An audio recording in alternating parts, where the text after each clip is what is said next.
So meditation.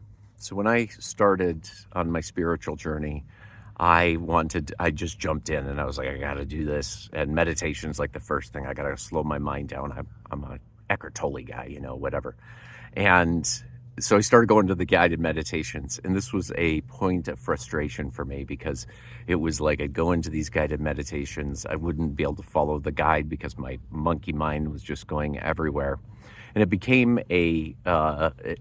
heavy for me to go, and I felt like a failure that I couldn't sit for 45 minutes and listen to this guided meditation. So if I have to go back over it again, I would do things differently. First of all, I would lower the priority of actual meditation to a point where it doesn't become a heavy thing. So if that means 10 minutes a week, 10 minutes a day, whatever works in your world, you figure that out.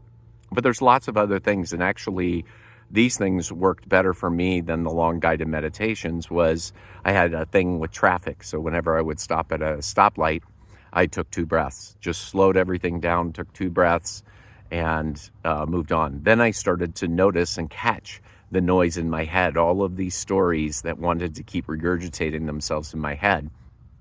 And I would take 2 breaths, and that would alleviate the noise for a little bit. But the other idea is once you understand that it's emotional, it's how we deal with our emotions, that's actually going to clear up your head.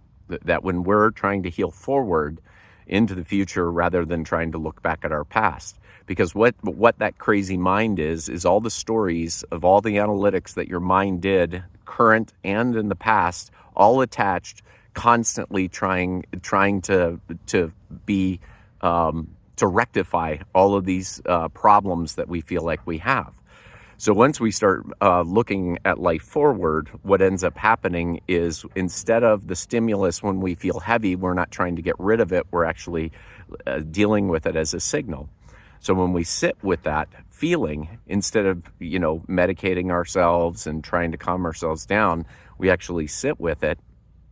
Then what will come is once we understand the process, then the clarity will come, and that clarity is one of the cloud stories that you're attached to from the past.